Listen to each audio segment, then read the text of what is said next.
Global Perspectives is a program offered at Stelly's. It empowers youth to believe that they can actually do something in this world. From local issues, we start with things like the soup kitchen downtown Victoria and Woodwind Farms, which is a farm for homeless people and rehabilitating people off the streets. We're instilled with quite a bit of responsibility. Now we get to actually experience a different culture and go travel the world, I guess. Global Perspectives is a class where we come together to discuss global and local issues, maybe ways that we can improve our society, and also take a trip and actually experience a completely different culture. Well, it's about going to a developing country and helping out in the way that we can, and I think it's also about the experience we get while we're there. As a group of young adults about to go out to the world, it'll give us a good idea of how to be globally responsible and just give us overall a great perspective. The learning that goes on in schools is wonderful, and we've got a wonderful education system, but I've always felt that as a geography teacher that there was a better way to do geography. There's a better way to give students an opportunity to connect with their world. And it was originally intended to provide students an opportunity to do a number of things, really. Firstly, to travel and to see some of the most amazing places on Earth. Secondly, to have an opportunity to enjoy culture in a safe but also a bit of independence and can learn to become good travelers. The third outcome, I guess, is to give them a chance to feel that they can make a difference in their world. And finally, of course, we wanted to provide them with a chance to take on a real project where they could start from the, right from the nuts and bolts of some global issue and start to plan a solution, implement that solution, and actually travel to the country to make a difference. Over the last 14 years, we've visited a number of different countries. They're all developing countries. And we've taken on projects from building schools to wings on hospitals to this one right here, which is a women's shelter here in the Himalayas of Nepal. Global has always tried to make sure that the projects are real, that they are going to make a difference in the lives of people. And so we've made every attempt to come back to visit projects. So this project here was started last year by last year's group. But the interesting thing is that this year's group actually helped in fundraising for this project and last year's project as well. So they've got a 2-year connection with this project, and they're going to see it to completion this year. So that's going to be quite exciting. I have never experienced a life outside of Canada. It's so protected, and I feel that going to Nepal will open my eyes. I'll be able to see really what the world is like outside of our little bubble. Get a good idea of how a lot of the world lives, like under $2 a day, and it's going to be really interesting and rewarding to be able to come back to a country where we have so much and just have that perspective. To challenge myself as an individual and to see what I'm really made of. I want to go to Nepal mainly to shock myself culturally, because I've kind of been babied growing up and I'd like to experience the wide open world. I've gone to like Mexico, for example, but I stayed in a 5-star resort, so I don't really know too much outside of the realm of BC. I think the biggest challenge is the unknown. I don't think I can be prepared for what is to come, mainly culturally, especially since I grew up in Vancouver and Victoria, and going to a third world country where the toilets, where you can't flush toilet paper down toilets. So yeah, the challenge, I guess, would be the physical demands, but I have been preparing myself by going on hikes and walks, and I'm not too worried about the physical, but other than getting sick, that's my main fear. The culture shock I'm a little scared of. Just I know it's going to be really hard just to see different things, like see people living different ways. And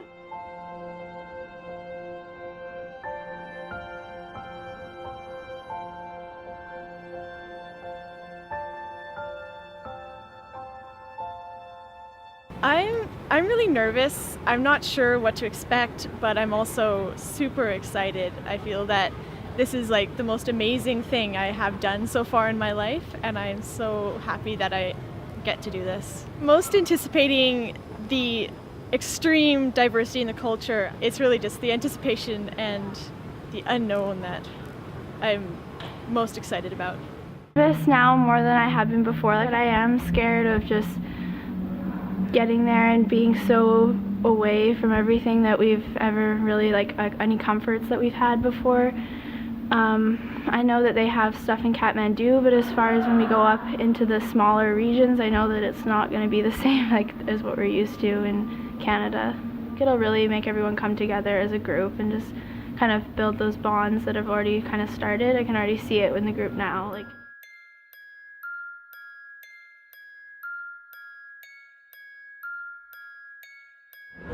Kathmandu was unbelievable. Like, it's dirty and gross and full of garbage and full of people that, I don't know, don't understand how they're living. I guess it's normal to them, but it's completely, like, I don't know, it's disgusting to us. Like, you see piles of burning garbage everywhere and it smells gross, but it's their way of life, I suppose. It's all they can afford, so it's really just amazing how they can live like this, but also, you know, it's their norm. I'm really excited. I feel that this is going to be an amazing trip. I'm just like, the more I see, the more I want to learn about this place. It's just full of culture. I think it'll be the best part of my high school experience, for sure. I think I'm making myself feel like mentally sick. Like, I don't think I actually feel sick, but I think I'm thinking about it, being like, did I eat something funny? Am I gonna get sick? And then it's making me feel sick already. Yeah. But like, I don't know. I feel okay. yeah.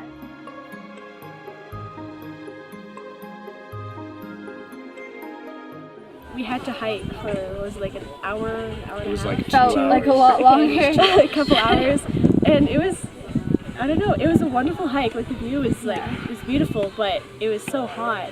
The hike was really rewarding the entire time. It challenged me physically, the anticipation of arriving and the welcoming ceremony, and I felt that conquering that mountain was probably the best part of my day. So yeah, the hike was worth it. It's crazy to think too that the people here do that. Like, Every I don't know day. if they do it daily or twice a day, but it's crazy.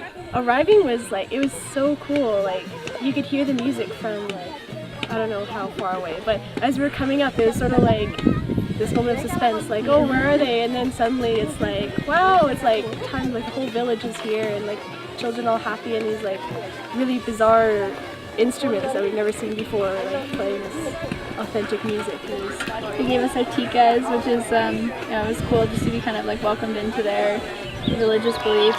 Coming here and having the whole town kind of greet us and then go down and eat, like they made us lunch, and then they still kind of played a little bit while we had lunch, and I don't know, it just was really unreal that, you know, our presence was really that appreciated here. I start this farm project because of in Nepal, when Nepali is born from the mother, they know how to farm. We already have that kinds of skill, and why not same skill we develop? And that skill going to be, my understanding is sustainable. Lots of women here, they are victims so many regions, domestic and legal, so many ways they don't have right. And my past life, I'm also one victim. Because of my father doesn't want me, because of I'm daughter. And maybe 16 years later, he's searching some boy and give me away. And that man or boy start me torture. And why you don't bring the dowry? And same things, same torture, my children, I have 2 children, they also get that same kinds of torture from him. And I decide the one day, I don't want this torture anymore. I want to leave this man and do something different. If we take that children responsibility of sending the school for education like that, and women stay there like a farm, and they community farm, and they start the work. And I like the more people and understanding the people problem and solving the problem, not just looking, watching, observation. I don't like that part. I hate. lots of people do same things, observation. Observation not help the people's life, not change the people's life. So this project, this farm project for abused women, was something that my wife had been advocating for years. And I'd had to keep telling her, we simply don't have the money to do it because we're a small nonprofit organization. And it's a big financial commitment. And then I got this email from Stelly School saying we'd like to come to Nepal and do some projects with you and give us some ideas about what we could possibly do there. And I shot back a few what I'll call more typical volunteer projects, and the response came back that, those are kind of, also ran, been there, done that kind of project. Dream bigger. And so I reached on the back shelf and I picked up the farm project, and I thought, wow, I wonder if this is too big, but I'll put it out there and see what happens. And sure enough, Tim Storm from Stelly School read my proposal on that and said exactly what we want to do. And Sunita and I were elated that somebody was finally interested in this project. We were able to buy the first farm from the donated money from Stelly School, paid for the entire first farm, and that launched the project. That farm project is started by the Stelly School. They are from the Canada. I have a same dream and they have a same dream, how to sustainable women and children lives. We match each other. And last year we started this program. And still, if they don't help me, I cannot start this project.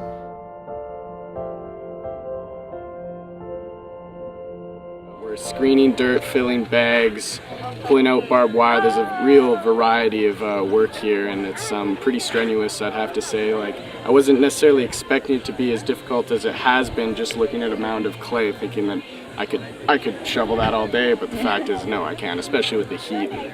Yeah, it's pretty overriding. But I love doing this. It seems like finally we're doing something to help these people here. So it's, I don't know, we're filling bags full of dirt and sewing them shut with wire and carrying those. They're heavy. It's bringing us all together. It's not often you build a house together, right? So it's like really bonds us in more than one way. 1 week before coming here, I got knee surgery. And so definitely coming here was going to be a challenge, and my parents and Mr. Storm and I weren't sure if I was going to be able to make it or not, but I definitely wanted to come no matter what happened. I was really nervous because I knew there was a lot of uphill and there was a lot of work and there was a lot of walking, but I was going to come no matter what, even if I was on crutches, which I am. It's definitely been a bit of a challenge. I'm definitely worried about my work and if I can still contribute or not, just because I can't lift or I can't walk. But I've definitely trying to find ways to contribute just as much as anybody else. Yesterday was day 3 on the work site, and it was definitely my toughest day. We started off super early and everyone was so sore, and I don't even think I did that much the day before, but I was definitely sore like everyone else. My knee was probably about 3 times the size as it should have been. And it was just really difficult, and I was just really worried about it all because I got so frustrated, and I don't know if it made me miss home or I just don't know what I was going through, but it was definitely my toughest day.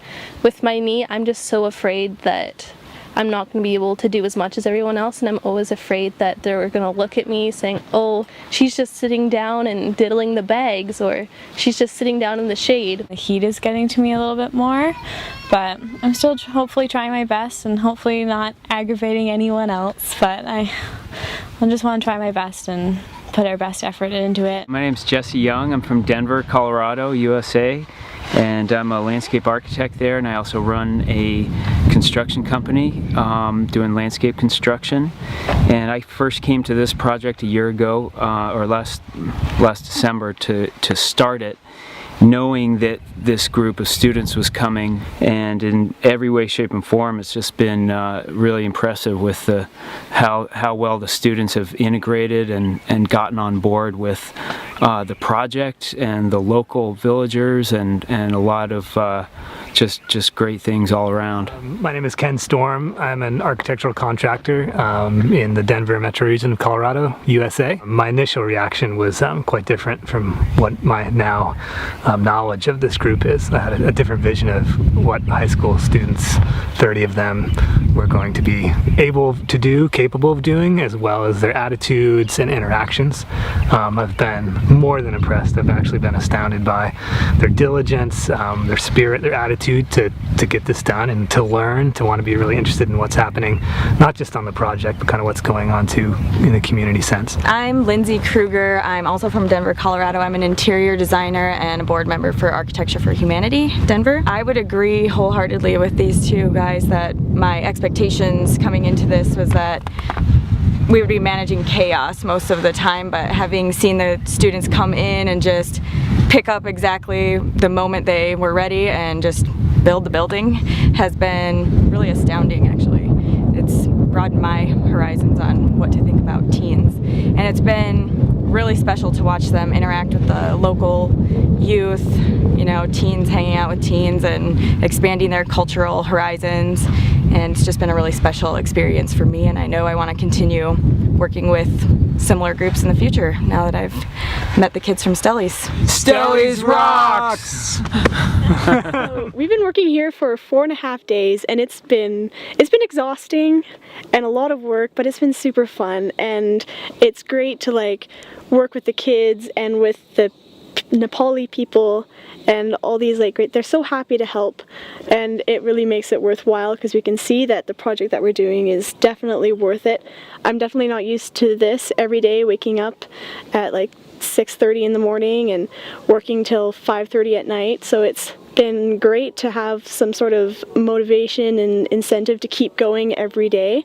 And even if you feel tired and your back is sore and your legs are burnt, it's all you can do is keep working and keep shoveling dirt. But it still seems like we haven't done enough here. I feel like we almost haven't done everything that we could do, but I know we've done an awesome job. We've done the best we can. I'm really gonna miss the children here. They're so sweet and really cute. They come up and sit in front of your tent and they teach you how to speak Nepali, and they're so friendly. After going back to Victoria, I think my life will definitely be very different. I won't see the world the same. Going to a shopping mall won't have the same appeal. Going like and just hanging out with your friends to go buy stuff isn't particularly what I'll want to do. I'm definitely more aware of what's happening around the world. You feel sort of guilty because they don't eat that well, and we do. We just show up and eat all their food, and they live in these little shacks, and we're totally not used to this, and they probably, I don't know what they think of us actually. We're here to do like a great thing for them, but then when they see us, it's, I don't know if they're like almost disgusted by the way that we live. We're such consumers here, but It's so peaceful here too. I can see why someone would want to live here. I mean, even if it does just look like a simple shack, it's still, you know, it's what they're used to, and it's not necessarily even better or worse than what we come from. It's just different. Our week up at the village was eye-opening to say the least. It was nice to see how different the culture is up in rural Nepal as opposed to in the urban areas. And I thought that the whole team really gave it their all on the work site, and we really did some amazing work on the building. Was massive, and we like completed over half of it. Even to say that is even a little disingenuous. I think we, like Scott said, we laid the groundwork for future groups to finish it off, and I really think that like it was one of the hardest, most strenuous jobs that Global's ever done. It was definitely rewarding to finally start doing like what we came here for. I was talking to Scott on the last day, just like kind of after the building, like after the walls had been up, and he was telling me kind of what they were all going to be for, and he said 2 of them were going to be for the women, like a woman and her children, and then another 2 were going to be kind of like community rooms, and one of them was going to be for the kids when they were out of school, for teaching them English classes, just like kind of like if we were to take an English class during the summer. Because in Manku they don't actually learn their courses in English, they just have 1 class a day. And I just thought the whole idea of it was like really coming to life kind of before us, and I just thought it was cool to see that he had all planned out, and I'm just glad that we got to be a part of, you know, bringing the Mountain Fund like into reality for Sunita and Scott, because I know that, like what he said, that without our funding that it wouldn't have really been able to take off. So I'm proud that we kind of made that happen a bit. We call it Her Farm. We've given it its own logo, its own branding, and its own slogan, which is growing hope in the Himalayas. But to those of us here at the Mountain Fund, it's always going to be Stelly's farm. I mean, you know, Stelly's has been the driving force behind this place. If not for Stelly's, it simply wouldn't exist. And you know, so to us, it's always going to be Stelly's farm.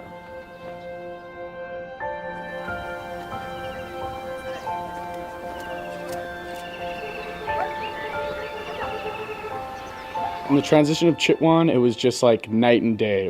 We went from this mountaintop village where I was sleeping on my thermarest to literally like a 5-star resort. Most amazing part of my day was probably bathing with the elephants.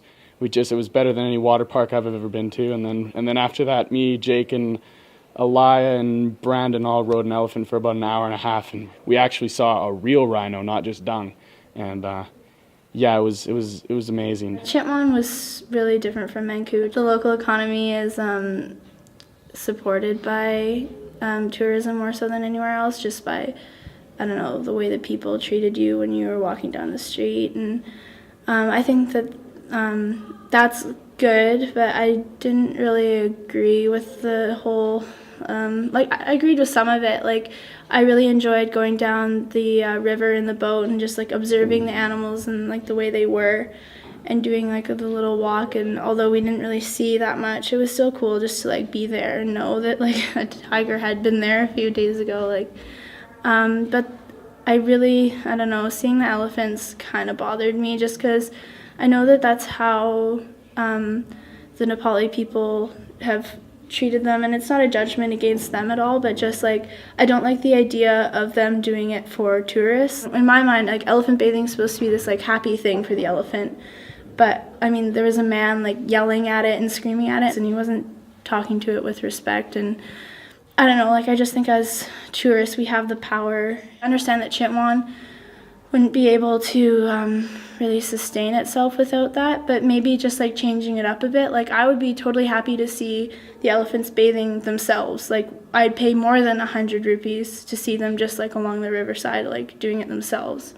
I find the power outages pretty interesting because we come from obviously Canada, and you know, we have power 24 hours a day, but you come here and get about 10 hours on average, depending where you are. Some parts more, some parts less, and it's interesting because you know your iPod runs out and you go to plug it in. Like during the day, I find it not necessary to have power because there's obviously natural light. But at nighttime, I find it a little difficult when you have to have your headlamp on, brushing your teeth. It's hard to do sometimes, but just the way it is. Feeling good, feel at home, it's comfortable. I just think it's like the people and the surroundings. Even though it's a little harsh and rough on the edges, it feels at home. Everyone kind of speaks a little bit of English, so you jump over the language barrier a little bit. I don't know, it's a good place, I like it. Well, it started with a 4-hour hike up to Patlay, which was pretty rugged, and I'd say even more challenging than our hike up to Manku. To be honest, I was kind of negative the first day, and I really didn't want to be in a village with a bunch of people who spoke absolutely no English, and I really thought that was going to be the lamest part of the trip, but boy, I was wrong. I actually think coming here to Patalay was a huge kind of shock for me, because everything, like as much as every other place has been different, it still has like a familiarity to it. And this is just like, this is the farthest away I felt from everything, but it's so special though, because really like you're never gonna get this chance. Like we're in like this tiny little village, and like we're living as like Nepalese people do, and so it was definitely a shock to me, but I'm really glad I can experience it. And then when we first had dinner, it was interesting. We're all like sitting on the ground, and she actually had spoons for us, so we didn't have to eat with our hands. But I think I tried it out, and it was cool to try. But I could definitely like see where, you know, like they can get, like, I went in there and it was so smoky, and I was like, okay, like this is like, they're in this environment every day, like they're not cooking with these fancy appliances or anything. Like there's a little stove and a little fire burning, and they were so sweet. Like this, the first thing, like all they want to do for you is just like, you're so important to them, and so they feed you so much, and they just make sure you're happy even for themselves, and it was really cool to see.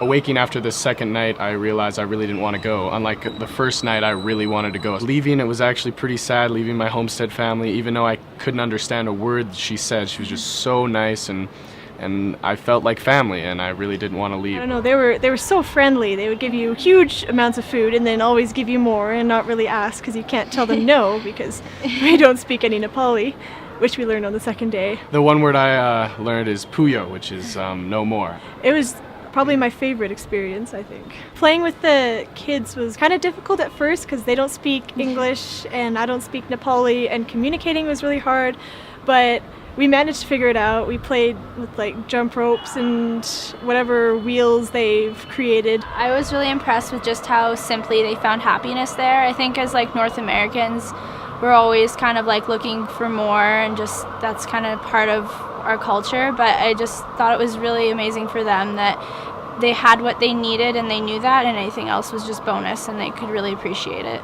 Coming back to Kathmandu, I look at the city completely different. It is so Western in comparison to rural Nepal, and when I first arrived here off the plane from Hong Kong, I just couldn't stand the smell, couldn't bear the uncivilized people, but now coming back, exactly. I'll definitely try to live like much more simply, like seeing they eat the same thing every day, they wear the same clothes every day, they do the same thing every day, and it's just they're happy the way they are because they have everything that they need. And here I have in Canada tons of stuff, and I'm thinking I don't really need all this. Maybe I should just try to live more conservatively. Yeah, and really appreciate my family too. Like I know sometimes it's hard with being at home and there's stress, but I mean really when you see like how close the family unit is there, and even the whole town, how they really work together to make everything work, you can just see how important that is there. And after our stay up in the village, we came down to Dainbasi and checked out the hospital, and some people rag on our free healthcare, and whoa, they are wrong, because our healthcare system rocks compared to the majority of the world. And yeah, it was pretty eye-opening to realize what we have and what others don't. We've been back a solid week now. I love the food, love the water, love the air, and have a newfound respect and appreciation for all those things. I kind of felt a reverse culture shock, to be honest, more so than when I went there. Like coming back, I found it hard. Like I did appreciate a lot of the things, like the comforts of home, but as far as hearing people kind of complain about little things, like even people that are close to me, and just like putting that in contrast like to the conditions in Nepal, it was a little hard to listen to. I don't know, it's kind of just hard to balance it all out, and I'm still trying to figure out kind of how I feel about it all. I just realized how lucky I am. I actually think that the trip was, I don't know, it exceeded my expectations. We were so independent. Also, we got to do stuff on our own and walk around by ourselves, and I thought it was tons of fun. Yeah, I thought it was a great mix between being able to go out and do things independently as well as doing things that were structured and organized, and all feeling safe throughout the entire thing. It definitely exceeded my expectations, especially the independent part of it, because I didn't really expect that. I thought we were just going to be kind of following the teachers around for a lot of it, but we definitely were given the opportunity to go out and have our own experiences that were unique to ourselves, and that was really great. Yeah, I enjoyed being treated like an adult rather than a child on a school-sanctioned trip, and yeah, just being there, I'm just so glad I went, because it has really opened my eyes to how the majority of the world lives, and I would totally go back there and even for its bad air, but the people really surprised me. For a third world country, I saw a lot of beggars and a lot of poverty and this and that, but they were all really, really nice people. Yeah, I also enjoyed how many organizations we were introduced to, like the Mountain Fund and also the Orchid Garden and stuff like that, and just seeing how many like forward thinkers there are there that are locals or from foreigners or whoever they were. There is so much hope that there's going to be change, I think, just in like fundamental basic things being changed that were wrong. And it made me feel really excited to maybe later on in life do things that can help. And I've seen a lot of things there, seen a lot of organizations there that I'll be able to do that with. It's also hard because you come back and like bam, like it was a dream. It's almost like it didn't happen, and you really have to like think like a few days later, like they're still living like that. While we're here and we go to university and we get a job, they're still going to be there. It's interesting because it's like on one hand you want to appreciate everything that our society gives us, and like it's definitely does give you a new appreciation for it, but it also causes you to reevaluate some of the things that are kind of pushed upon us in our society, like, I don't know, going down to the store and buying a new outfit that you don't really need, or getting the latest, electronic device that isn't really necessary, that they can live with without there, and that we can definitely live with without here. Yeah, I'm just really glad to be back, and looking back at the experience, I'm really happy I did it and signed up in grade 10 on that course sheet. Mm-hmm. I couldn't pass up the opportunity to go and experience the different cultures and to really like immerse myself in it, because it's like a once in a lifetime opportunity. I've definitely had a lot of challenges on this trip, and I've been exposed to things that make me really uncomfortable, but all in all, it's just Global Perspectives is so worth it, and you're never gonna get this opportunity again. And so I think Global is such a great thing to try. I'm really glad I got to do it.